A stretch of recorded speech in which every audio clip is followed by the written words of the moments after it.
Chers amis, c'était assez extraordinaire d'entendre Marc Attali nous réciter avec autant d'émotion sa paracha de Bar Mitzvah, et pour moi, c'est exactement ce qui se passe ici.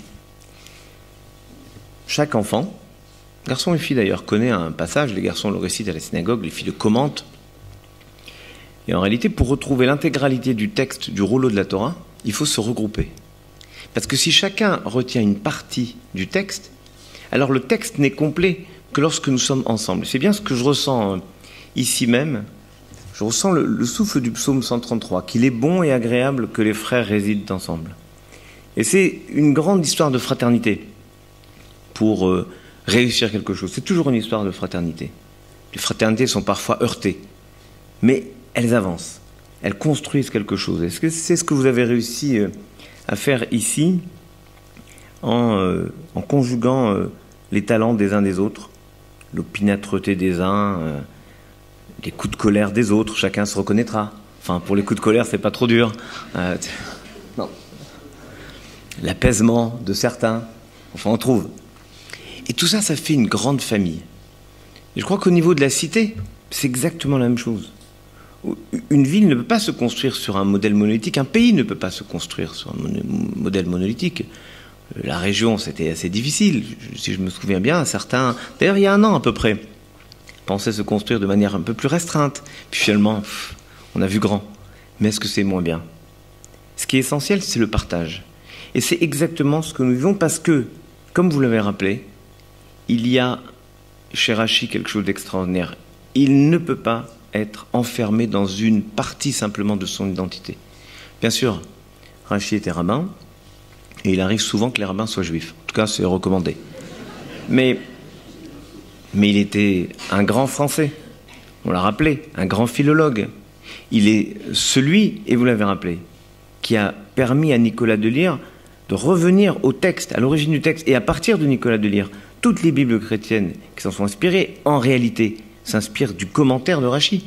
Rachi qui a toujours suivi le sens littéral, qui nous a permis de le comprendre, parce qu'il a eu une vision absolument contemporaine, c'est-à-dire à son époque. Et le Talmud dit « Dibra Torah kelashon ben Adam ». La Torah parle toujours le langage des hommes.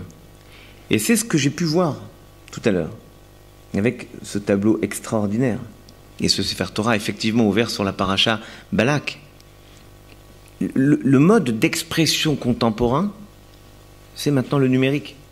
Et vous avez su allier la pureté, la modestie du bois, ce bois lumineux, chaleureux, avec la plus grande technologie, parce qu'il faut parler à chaque génération. Et le génie de Rachi, c'est d'être le contemporain de toutes les époques, parce qu'effectivement, il est l'homme de la simplicité. Ces murs extraordinaires sont un écrin. Les murs sont toujours des écrins. Et je pense au prophète Ézéchiel qui disait « Je changerai en cœur de chair vos cœurs de pierre ». Voilà ce verset extraordinaire qui s'adresse à chacun, à chacune d'entre nous. On a un cœur de pierre et il faut travailler ce cœur de pierre pour qu'il devienne un cœur de chair. Vous avez un cœur de pierre magnifique ici maintenant. Mais il faut le transformer en cœur de chair, c'est-à-dire il faut lui donner du contenu.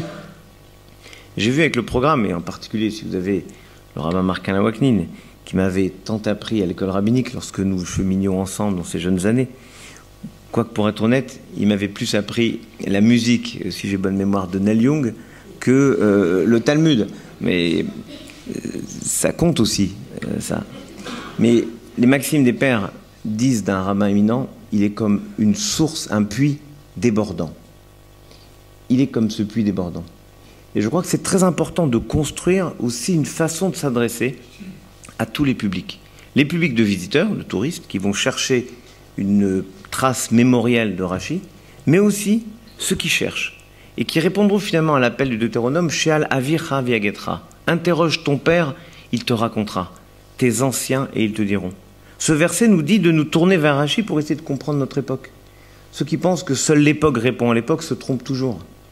Il y a une profondeur du temps, une profondeur des interprétations, parce qu'il y a des invariants dans la vie de l'homme. Et que finalement la Torah, la Bible, nous parle de la vie de toutes les femmes, tous les hommes, de toutes les époques, de tous les temps. Chers amis, vous avez fait une petite erreur stratégique, si je puis me permettre. Une petite erreur. Elle n'est pas énorme, mais Et je pense que le grand bain Sirat partagera ma petite réflexion. Vous avez dit, nous sommes une petite communauté. Vous n'êtes pas une petite communauté. C'est un concept qui n'existe pas, petite communauté. Dès qu'il y a communauté, il y a communauté. Et je vais même vous le démontrer. À part le saint homme qui fait office de président de région, qui a le courage de venir participer avec vous à cette inauguration, puis de prendre sa voiture en respectant la limitation de vitesse et de rejoindre Strasbourg, où sera installé le grand rabbin du Bas-Rhin, à laquelle il participera également. Mais moi, j'ai fait le choix de Troyes, non pas contre Strasbourg, mais j'ai fait le choix de Troyes parce que j'avais donné ma parole à Troyes. On pourrait dire Troyes est plus petit que Strasbourg, j'aurais dû privilégier Strasbourg. Non, je suis là. Et je suis là pas parce que je vous aime bien, pas parce que ce qui est une réalité, objectivement. Pas parce que cette communauté fut aussi la mienne, parce que lorsque j'ai quitté ma communauté de Reims, toujours dans la même région, et le bon préfet d'Aubigny s'en souvient, lorsque j'ai quitté Reims, je suis venu, pendant quelques années, partager les fêtes avec vous, ici même. Remarquez, c'était plus simple, j'avais mes beaux-parents dans la communauté. Et ça me permet de saluer Charles et Francine, ils ne sont pas là, mais on peut parler d'eux, ça leur fera plaisir, j'espère que vous leur direz que j'ai parlé d'eux. Ça ne peut pas faire de mal chez moi.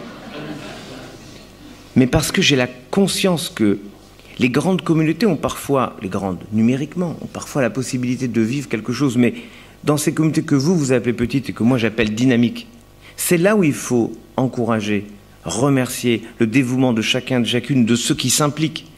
Parce que quand il y a du monde, les choses sont toujours faites d'une manière ou d'une autre.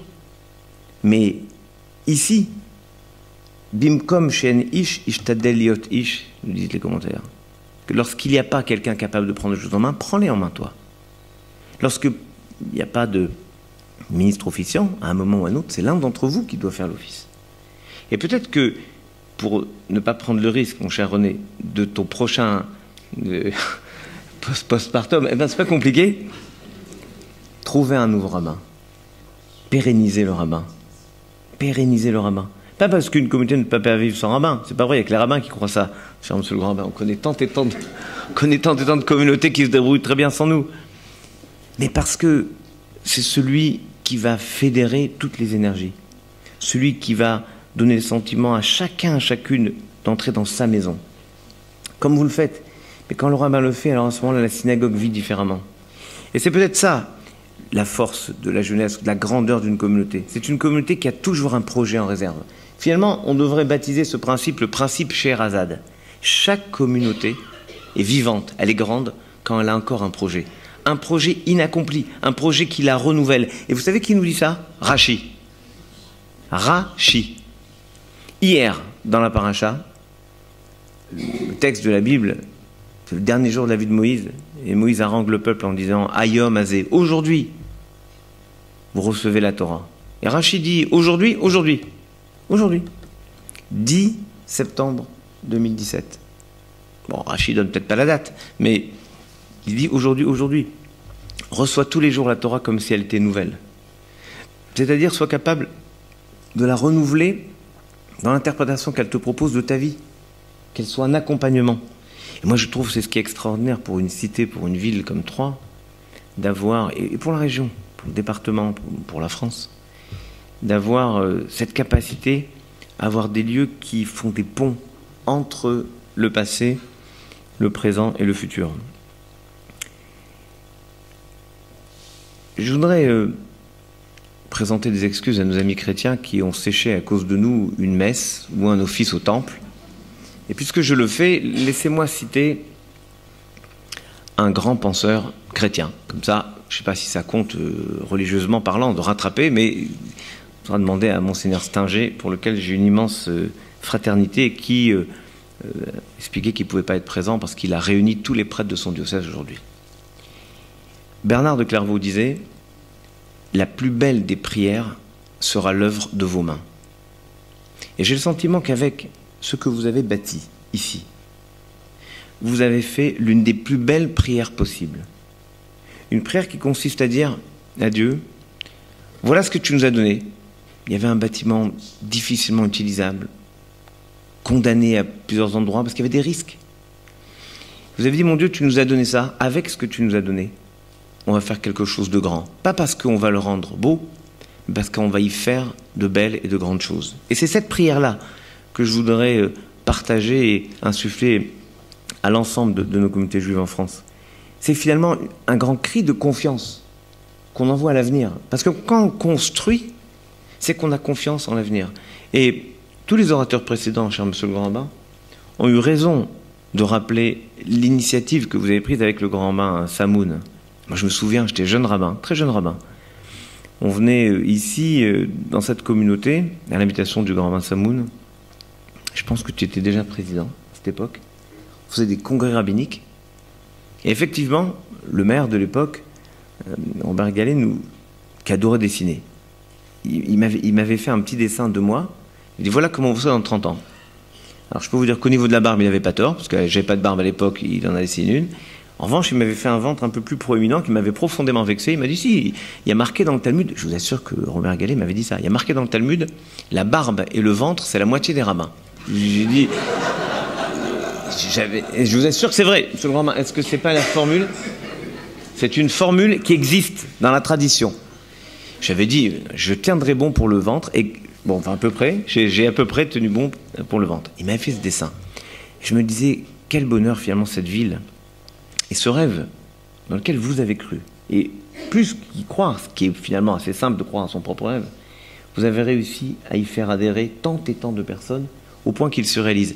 Eh bien, je trouvais formidable que finalement le souffle de la foi se transmette à chacun, à chacune, à sa façon. Chacun l'habitait à sa façon. Chacun ne voyait pas l'autre étranger à son rêve, étranger à sa foi. C'est bien ce que disait le psalmiste, qu'il est bon et agréable que les frères résident ensemble. C'est encore ce que vous nous avez permis de vivre aujourd'hui. Je vous souhaite de pouvoir, dans ce lieu, assumer de très belles réussites, assumer de belles rencontres, et de faire que, comme par le passé, cet espace où les esprits se rencontrent, puisse être le terreau d'un avenir qui sera finalement fidèle à ce que disait le grand rabbin Kook, qui pour les vœux, et c'est ce que je voudrais vous souhaiter à tous, pour ces vœux disait que l'ancien soit renouvelé et que le nouveau soit sanctifié.